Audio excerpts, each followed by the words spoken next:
नमस्ते, मेरा नाम है अभिनय आकाश और आप देखना शुरू कर चुके हैं प्रभाव साक्षी का खास कार्यक्रम मोस्ट लेवल इन्फॉर्मेशन यानी MRI।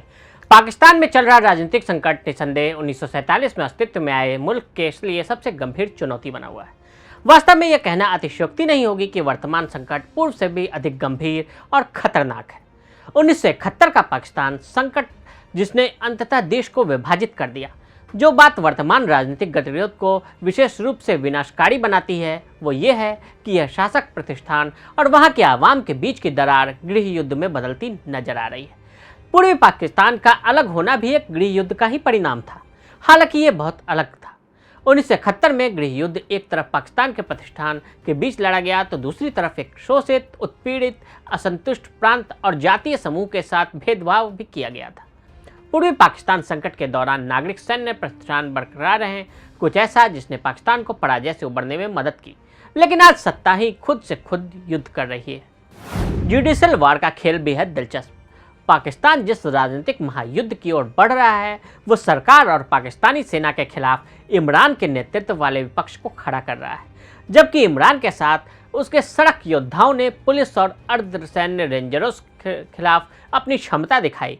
उन्हें पाकिस्तान के मुख्य न्यायाधीश उमर अता बंदियाल के नेतृत्व वाली बेहतर न्यायपालिका के एक वर्ग का समर्थन भी मिल रहा है। इस्लामाबाद और लाहौर के उच्च न्यायालय भी इमरान और उनके अनुयायियों के अनुकूल फैसले दे रहे हैं। आमतौर पर न्यायपालिका पाकिस्तानी सेना से अपना नेतृत्व लेती है, लेकिन इस बार न्यायपालिका के भीतर उन लोगों के बीच एक बड़ा विभाजन है जो बेधड़क इमरान के लिए बैटिंग कर रहे हैं, बेंच फिक्स कर रहे हैं और राहत दे रहे हैं, जो मुद्दों के बारे में अधिक कानूनी और संवैधानिक दृष्टिकोण रखते हैं, लेकिन उन्हें दरकिनार किया जा रहा है। स्थिति एक ऐसे बिंदु पर पहुंच गई जहां बेंचों की संरचना को देखकर ही फैसले की भविष्यवाणी की जा सकती है। लेकिन इमरान के पक्ष में पक्षपात करने वाले न्यायाधीशों के ऑडियो लीक के साथ एक बहस शुरू हो गई।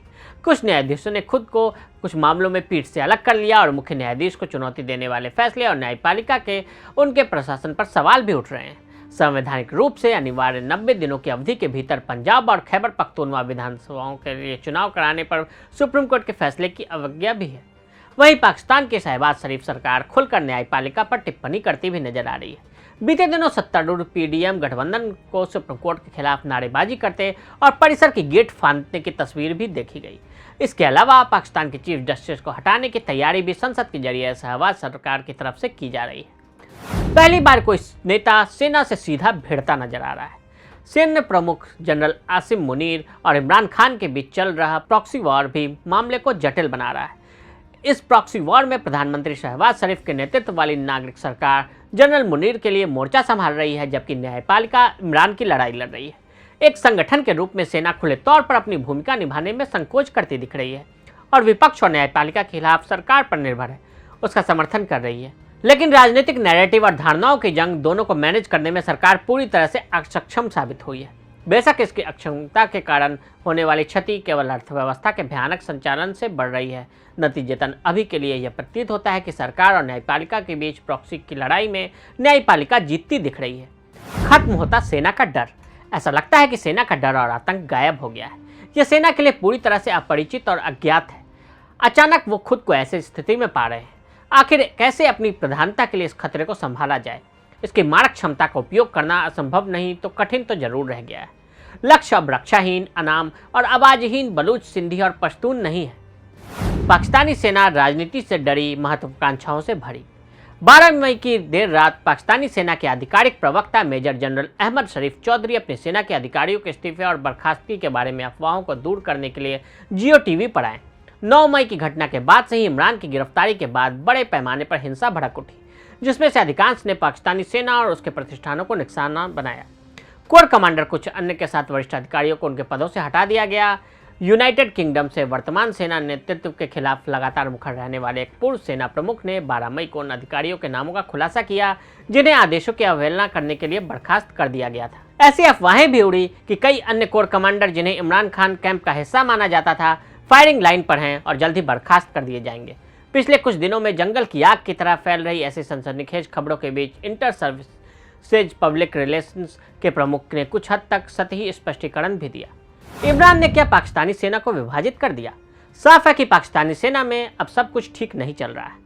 पाकिस्तानी सेना अब बटी हुई है। पिछले 1 साल में सत्ता के गलियारे में फुसफुसाहट, आक्षेप और अनुमान बताते हैं कि रैंक और फाइल में विभाजन और यहाँ तक कि शीर्ष अधिकारियों में भी न केवल व्यक्तित्व संचालित बल्कि वैचारिक और राजनीतिक रूप से भी ऐसी स्थिति महसूस की जा सकती है। ऐसा प्रतीत होता है कि इमरान खान ने वो हासिल कर लिया जो असंभव और अस्वीकार्य माना जाता था, यानी पाकिस्तानी सेना को विभाजित करना। यदि जनरल आसिम मुनीर अब सेना पर अपना अधिकार जमाने की कोशिश कर रहे हैं और एक अंतर निष्कर्ष देश में केवल कुछ हद तक कार्यात्मक संस्था की कमान और नियंत्रण प्रणाली को बहाल करने की कोशिश कर रहे हैं, तो यह जोखिम से भरा अभ्यास है। क्यों मजबूर दिख रहे हैं आसिम मुनीर? इस स्तर पर अनुशासन लागू करना और सेना के प्रमुख अधिकारों को फिर से स्थापित करने के लिए कठोर कदम या तो सेना में संकट को बढ़ा सकते हैं या सेना प्रमुख पीछे इसे मजबूत कर सकते हैं। पूर्व के मामले में पाकिस्तान में संकट और गहरा हो जाएगा। पाकिस्तानी सेना की संस्थागत अखंडता और सामंजस्य की अपूर्ण क्षति पहुंचेगी। यदि जनरलों का एक गिरोह सेना प्रमुख की अवहेलना करने में सफल हो जाता है तो यह कैसा खाका होगा जिसका पालन अन्य लोग भी करेंगे। नागरिक सरकारों के खिलाफ तख्तापलट के बारे में भूल जाएं, अब तो सेना प्रमुखों के खिलाफ तख्तापलट भी देखने को मिल सकता है। सबसे खराब स्थिति में इस्लामाबाद, खार्तूम जैसे दृश्य भी देख सकता है। लेकिन अगर जनरल मुनीर इन सब पर नियंत्रण करने में कामयाब हो भी जाते हैं तो रैंक और फाइल में असंतोष स्पष्ट होगा और उन्हें और उनके आदेशों को बाधित कर सकता है। 70 के दशक में यंग ब्रिगेड ने की थी सेना में तख्तापलट की कोशिश। अतीत में भी पाकिस्तानी सेना के बहुप्रचलित अनुशासन और एकता पर भारी दबाव पड़ा। महत्वाकांक्षी जनरलों ने सत्ता हथियाने की कोशिश की और मध्यम रैंक और कनिष्ठ अधिकारी अपने वरिष्ठों से पूछताछ की। 1971 की पराजय के बाद जूनियर अधिकारियों ने शाब्दिक रूप से शीर्ष अधिकारी को खुले तौर पर गाली दी, जिससे उन्हें कार्यालय छोड़ने पर मजबूर होना पड़ा।